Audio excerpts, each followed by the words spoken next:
I mean, there was a time we didn't have easily accessible porn, Right. and that changed a lot. Yeah. I don't think we've actually quite caught up to how much it's changed the nature of human civilization. Just porn, easily accessible porn. Yeah, I talk about it on stage right now. It's very weird. It's very weird for kids. If you really think about what's happening with kids, like any kid that has a smartphone, people just leave their. You give your kid a phone, just leave them alone. Like they just go. They go to school. They go to their friend's house. They have that phone independently of you. They can look at whatever the fuck they want. Some of this shit that I see just on Instagram, I don't know how these guys are doing it. And I don't know how it's getting recommended in my feed, but it's like videos of people getting murdered. You know, you see a lot of those? Simulated porn. I haven't seen Strange that. stuff. Well, I am. You and I have different algorithms, We you definitely fucking have. creep. But then someone gets taken down for something that's like they call it porn and it's not porn or something. Like, well, do you guys not see what else is on this I mean, platform? I think, that what's going on is that they're managing at scale. I think it's virtually impossible to stop all that stuff from coming in. And people that have individual situations where people get banned, I mean, I don't know why they're getting banned. Are they getting banned because of an algorithm? Are they getting banned because they post misinformation? Or what are they getting banned for? Harassment photos. Someone was joking about a friend. You know, like They get reported. Yeah. I don't know how it's all working when it breaks down to individual circumstances. You had a good conversation with Jordan Peterson. He was talking about the more you have this kind of virtualization, the more you allow the psychopaths to reign free. Mm-hmm. Yeah. So like the more we have artificially generated porn, the more we have artificially generated violence, photorealistic violence. Yeah.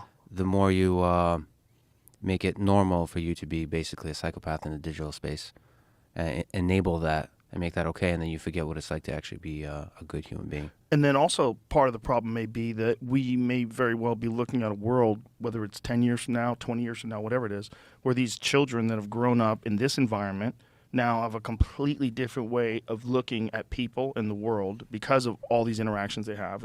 It's flavored their personality.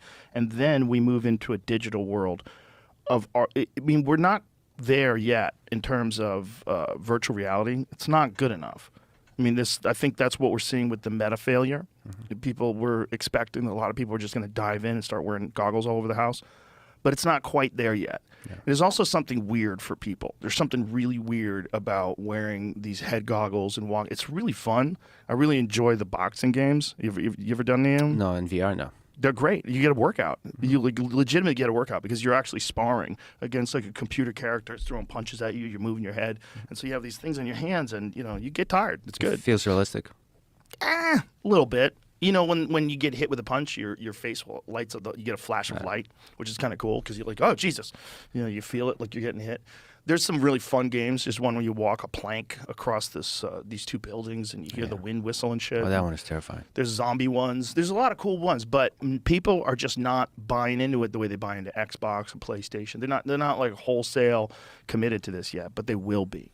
It's gonna be so fucking good that instead of like having it in a goggle form where it's like this big clunky thing on you, it's gonna be very easy to do.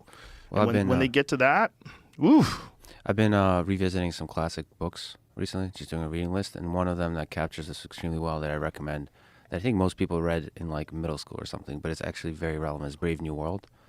So a lot of people, including Jordan Peterson, worry about 1984, sort of a dystopia that represents a totalitarian state. But Brave New World there's no centralized government that's like dogmatically controlling everything, surveilling everything. They basically created this world where sex is easy, everyone's promiscuous. Genetic engineering removes any kind of diversity, any kind of interesting, dark, bad diversity that we would think of, like the Hunter S. Thompsons and the Bukowskis, the weirdos of society.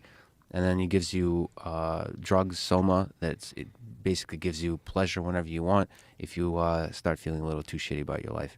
And that's actually closer to us, and it doesn't seem, the way he writes about it, it sounds bad, like we don't want that.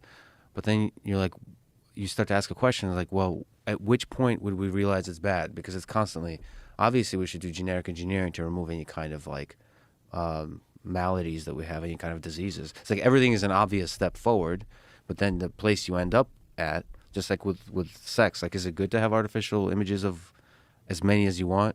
As much porn as you want, as much sex as you want, is that good? As much awesome stuff as you want, Is that good? Is that what human flourishing looks like? Or do you want to have some constraints, some limitations, some finiteness of resources, some scarcity?